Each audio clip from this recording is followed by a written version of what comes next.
Assalamualaikum warahmatullahi wabarakatuh. Kami dari kelompok 10 di sini akan sedikit menjelaskan mengenai kajian yang telah kami lakukan dari beberapa jurnal. Kajian tersebut merupakan kajian studi etnofarmasi masyarakat suku Sasak, Kabupaten Lombok Barat. Pada kelompok 10 terdiri dari 4 anggota. Yang pertama ada Rehan Jalja Aulia, yang kedua ada Lisma Fitria Amelia, yang ketiga ada Sipa Ayu Fadila, dan yang terakhir ada M. Julfaqi Insan. Yang pertama, pendahuluan. Indonesia sebagai negara tropis kaya akan keanekaragaman flora, termasuk tumbuhan obat. Di Lombok Barat, masyarakat Sasak masih mempraktikkan pengobatan tradisional yang diwariskan secara lisan dan tulisan. Meskipun fasilitas kesehatan modern mulai tersedia, penelitian ini meneliti pemanfaatan 25 spesies tumbuhan obat untuk mengobati berbagai penyakit dengan fokus pada pentingnya dokumentasi untuk melestarikan pengetahuan tradisional yang terancam hilang. Masyarakat setempat mengandalkan pengobatan tradisional karena biaya yang terjangkau dan kemudahan akses, meski kemajuan kedokteran modern mengurangi penggunaannya dan mengancam kearifan lokal. Yang pertama, aspek geografi. Berlokasi pada suku Sasak di Kabupaten Lombok Barat, khususnya di Desa Senaru yang terletak di lereng Gunung Rinjani.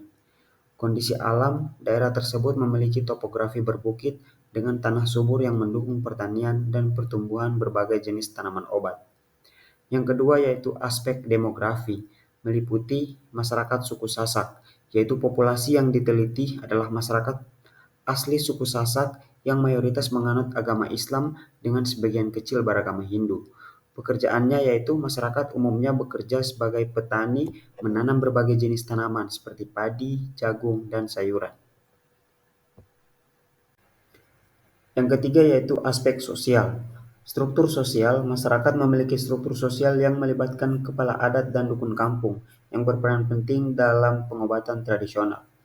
Interaksi masyarakatnya yaitu interaksi yang sering terjadi dalam konteks upacara pertanian dan pengobatan tradisional. Yang berikut yaitu aspek budaya, meliputi pengobatan tradisional, yaitu budaya pengobatan tradisional masih dominan dengan masyarakat yang menggunakan tanaman obat untuk mengobati berbagai penyakit.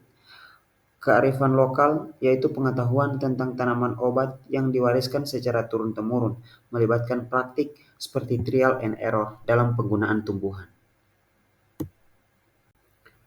Yang terakhir yaitu local wisdom atau kearifan lokal, meliputi warisan budaya, yaitu pengetahuan tentang pengobatan herbal berasal dari naskah kuno seperti lontar usada yang menjadi pegangan masyarakat.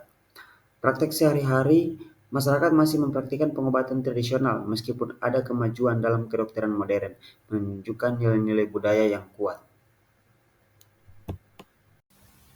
Selanjutnya yaitu hasil dan pembahasan di mana masyarakat suku Sasak di daerah Lombok Barat ini memanfaatkan berbagai macam tanaman sebagai obat, yaitu diantaranya ada tanaman ketuk, getah batangnya dioleskan ke kulit untuk menyembuhkan gatal-gatal karena terkena jelatang, dan akarnya itu digosok dengan garam sebagai obat terhadap gigitan ular, borok ganas, dan ruam saraf. Selanjutnya ada ulai, kulit batangnya direbus sebagai febrifug atau penurun demam, tonik, emenagogue itu sebagai pelancar haid, dan anti kolera atau diare yang sudah parah. Kemudian ada serikaya bayan, daunnya dicampur dengan daun jarak Cina dan daun sesapa, diremas dan dimasukkan ke dalam ember berisi air, kemudian digunakan untuk memandikan anak-anak yang sakit demam. Kemudian ada kekosok, kulit batang bagian luarnya ditambah dengan beras, kemudian ditumbuk dan ditambah air, lalu dibuat pupur untuk mengobati cacar. Selanjutnya ada kekosok, daunnya diseduh dan diminum untuk mengobati perut yang mulas, akarnya diseduh juga untuk obat encok. Kemudian ada gegutu, kulit batangnya direbus, ditambah sedikit garam dan diminum untuk mengobati disentri. Kemudian daun telingan bangket diremas-remas, ditempelkan ke bagian luka luka untuk mengobati luka tersebut. Kemudian daun bebenyah diremas-remas ditempelkan pada bekas luka untuk mengobati bekas luka karena gigitan ular. Kemudian kendal, bagian dalam kulit batangnya dikerok dan dioleskan pada lidah dan bibir pada bayi yang baru lahir. Untuk mengobati sakit guaman, yaitu dalam bahasa Sasak berarti infeksi jamur mulut atau sariawan yang terjadi pada bayi yang baru lahir. Selanjutnya ada daun bakung diikatkan pada perut untuk mengobati sakit perut yang perasaannya seperti ada daging di dalamnya atau disebut sakit keloh.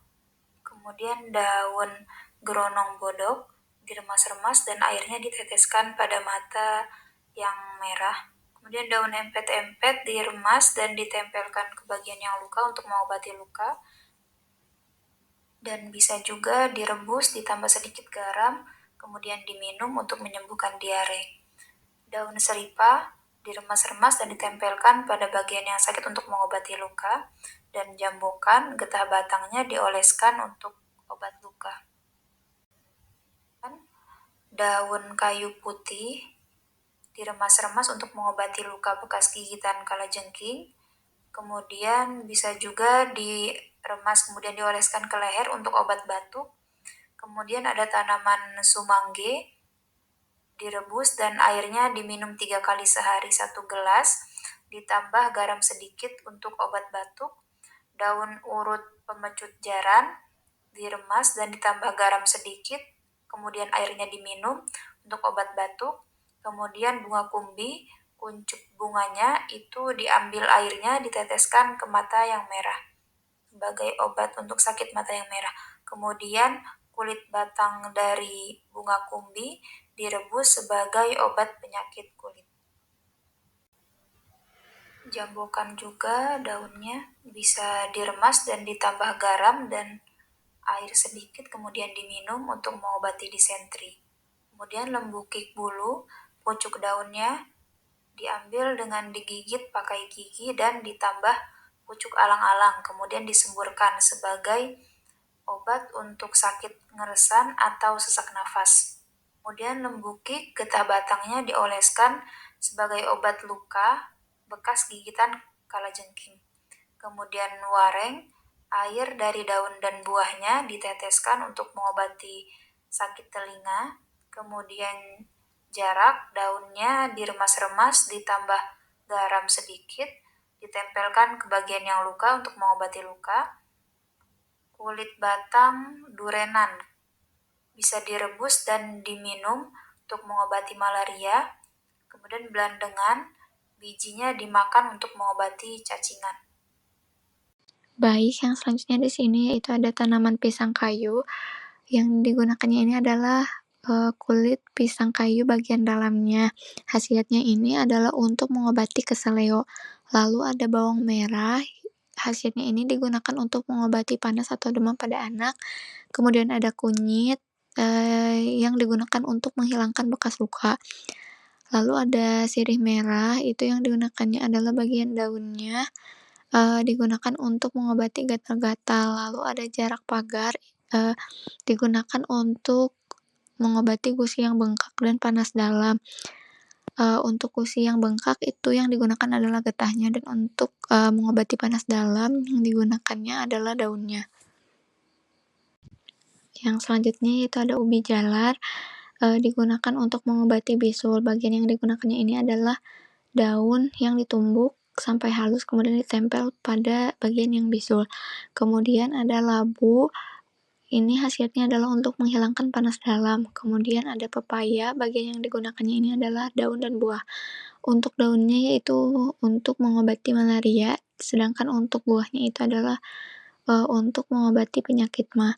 Kemudian ada jahe yang diolah dengan cara diiris, kemudian ditambahkan gula dan ditambahkan air panas kemudian diminum. Khasiatnya yaitu untuk mengurangi sakit tenggorokan.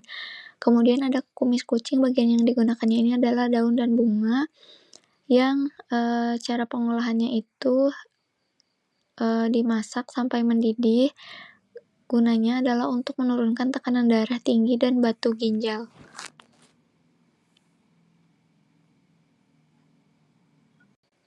Kemudian ada sawo coklat, ini digunakan untuk mengobati sakit perut. Lalu ada maja. Maja ini yang digunakannya itu adalah daunnya yang dicampur dengan kelapa yang sudah dihaluskan dengan ragi-ragian agar enak untuk dimakan. Nah, khasiatnya ini adalah untuk mengobati perut kembung. Lalu ada kencur yang dicampurkan dengan air, digunakan untuk mengobati penyakit mata. Lalu ada turi, bagian yang digunakannya ini adalah daun turi yang cara pengolahannya itu ditumbuk sampai halus. Khasiatnya yaitu untuk menghentikan pendarahan yang keluar dari bagian tubuh yang terluka dan menambah ASI. Lalu ada kelapa kuning, yang digunakannya ini adalah bagian akarnya, yang cara pengolahannya itu direbus sampai mendidih. Nah, khasiatnya ini adalah dapat menyembuhkan sakit gigi dan mengempiskan gusi yang bengkak. Kemudian ada tanaman cocor bebek, yang digunakannya ini adalah bagian daunnya yang ditumbuk sampai halus. Khasiatnya itu untuk menyembuhkan penyakit wasir, sakit pinggang, dan pegal-pegal. Lalu ada ceplukan, yang digunakannya ini adalah seluruh bagian tanamannya. Gunanya adalah untuk obat darah tinggi dan cacingan. Untuk darah tinggi sendiri yang digunakannya itu adalah seluruh bagian tumbuhan yang cara pengolahannya itu direbus. Sedangkan untuk cacingan yaitu yang digunakannya adalah akarnya yang digiling sampai halus lalu diperas dan diambil airnya kemudian diminum. Kemudian ada delima, yang digunakannya ini adalah bagian kulit, batang, akar, dan bunga. Khasiatnya ini adalah untuk penyakit mencret dan sakit gigi. Untuk mencret sendiri yang digunakannya adalah kulit batang dan akarnya yang diolah dengan cara direbus. Kemudian untuk sakit gigi itu yang digunakannya adalah bagian bunganya dan cara pengolahannya pun sama, direbus. Kemudian ada kembang sepatu, yang digunakannya ini adalah akarnya yang direbus. Gunanya ini adalah untuk menetralisir racun, sakit tenggorokan, sariawan, dan bronkitis. Kemudian ada belimbing, yang digunakannya ini adalah bagian daunnya yang kemudian ditumbuk, setelah itu diperas untuk diambil airnya. Khasiatnya ini adalah untuk meredakan panas dalam.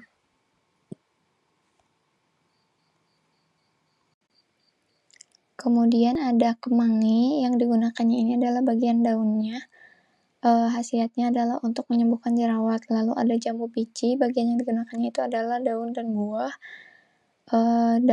Daun digunakan untuk menyembuhkan jerawat, sedangkan untuk buahnya itu digunakan untuk diare.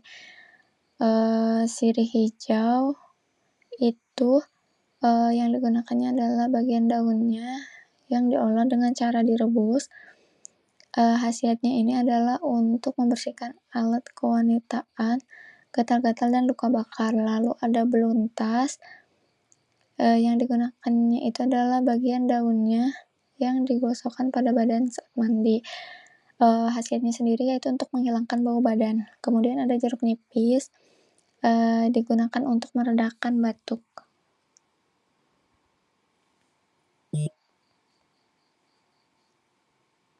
Yang selanjutnya ada mentimun, bagian yang digunakannya ini adalah getahnya. Khasiatnya adalah untuk obat jerawat. Lalu ada pare, yang digunakannya itu adalah bagian daunnya. Khasiatnya adalah untuk obat kurap atau panu.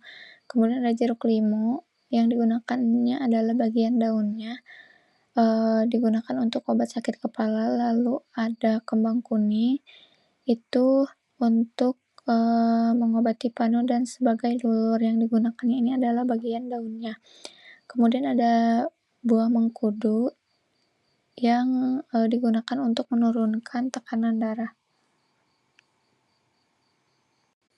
Selanjutnya ada talas, bagian yang digunakannya ini adalah bagian daunnya yang kemudian dipotong daunnya hingga mengeluarkan getah. Khasiatnya ini adalah untuk mengobati luka gores. Kemudian ada sambiloto, yang digunakan adalah bagian daun yang Cara pengolahannya itu ditumbuk untuk mengobati malaria. Kemudian ada kelapa hijau yang digunakannya ini adalah bagian buahnya. Khasiatnya adalah untuk mengobati tekanan darah tinggi. Lalu ada daun salam, itu digunakan untuk mengobati kencing manis. Lalu ada bunga pagoda. Bunga pagoda ini yang digunakannya ini adalah bagian daunnya. Khasiatnya digunakan untuk mengobati bisul, koreng, dan wasir berdarah. Yang selanjutnya ada tanaman jeruju. Bagian yang digunakannya itu adalah bagian daunnya yang diolah dengan cara direbus. Digunakan pada saat mandi. Khasiatnya adalah untuk mengembalikan kesegaran tubuh setelah sembuh dari sakit. Kemudian ada buah labu siam. Ini digunakan untuk mengobati tipes dan panas dalam. Lalu ada daun cincau. Ini digunakan untuk mengobati tekanan darah tinggi, sakit perut, dan keracunan makanan. Cara pengolahannya adalah dengan minum air remasan daun cincau yang telah dicampur dengan gula merah. Kemudian ada mahkota dewa yang digunakannya ini adalah bagian daun dan buah. Fungsinya adalah untuk mengobati gatal-gatal dan melancarkan buang air kecil. Lalu ada pacar air yang digunakannya itu adalah bagian bunga dan biji. Digunakan untuk anti rematik, haid tidak teratur, dan kanker. Kemudian ada temulawak, itu hasilnya adalah untuk mengobati sembelit, antiinflamasi, dan memperlancar air seni. Lalu ada teratai, itu digunakan untuk mengobati batuk darah, mimisan, liver, dan sakit jantung. Lalu ada alang-alang. Alang-alang ini dikeringkan terlebih dahulu, kemudian direbus, dan kemudian disaring. Nah, khasiatnya ini adalah untuk meluruhkan air seni, pereda rasa nyeri, dan menurunkan tekanan darah tinggi. Lalu ada cerme, itu bagian yang digunakannya adalah daun dan akar. Khasiatnya adalah untuk mengobati mual-mual dan asma. Lalu ada belimbing wuluh, bagian yang digunakannya adalah bunga dan daun. Khasiatnya adalah untuk mengobati kencing manis, batuk, dan sariawan. Kemudian ada lidah buaya. Ini cara penggunaannya adalah diambil bagian dalamnya, kemudian ditempelkan. Khasiatnya ini adalah untuk mengobati luka bakar dan tersiram air panas. Lalu ada bunga matahari. Bagian yang digunakan ini adalah akar yang direbus. Khasiatnya adalah untuk menyembuhkan penyakit saluran kencing. Lalu ada seledri. Bagian yang digunakan adalah ada batang dan daun. Ini khasiatnya adalah untuk menjaga kelenturan otot, memperlambat penuaan, dan rematik. Kemudian ada cengkeh. Ini yang digunakan adalah bagian bunganya. Khasiatnya untuk mengobati asma. Kemudian ada daun iler. Itu bagian yang digunakannya adalah daun yang kemudian digiling. Kemudian ditambahkan air dan madu. Khasiatnya adalah untuk obat cacingan.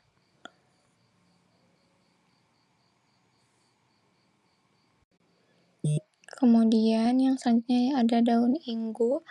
Ini digunakan untuk mengobati pusing. Pengolahannya yaitu dengan cara direbus. Kemudian ada daun putri malu. Ini pun sama, cara pengolahannya dengan cara direbus. Khasiatnya untuk mengobati sesak napas dan mah. Kemudian ada tanaman apu-apu. Itu yang digunakan adalah bagian daunnya. Khasiatnya adalah untuk mengatasi demam. Kemudian ada daun tapak dara. Ini digunakan untuk mengobati kencing manis.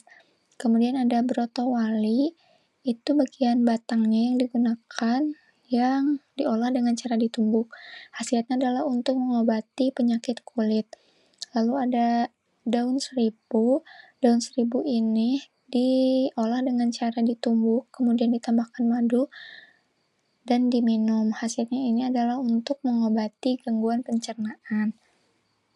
Dari pembahasan dan hasil yang telah disampaikan rekan-rekan saya sebelumnya mengenai kajian etnofarmasi pada masyarakat suku Sasak pada daerah Lombok, dapat disimpulkan berdasarkan hasil penelitian, masyarakat suku Sasak di Kabupaten Lombok ini memanfaatkan sekitar hampir 76 jenis tumbuhan sebagai obat tradisional Di antaranya untuk mengatasi beberapa penyakit termasuk batuk, diare, luka, cacingan, demam, cacar, gatal karena jelatang, kemudian beberapa gigitan oleh hewan, malaria, sesak napas, dan lainnya. Dari jumlah tersebut, sebanyak 25 jenis tumbuhan yang berasal dari 16 famili yang dilaporkan, dengan sebagian besar penggunaannya secara tunggal dan sebagian kecil dalam kombinasi dengan tumbuhan lain. Pengobatan ini masih menjadi pilihan utama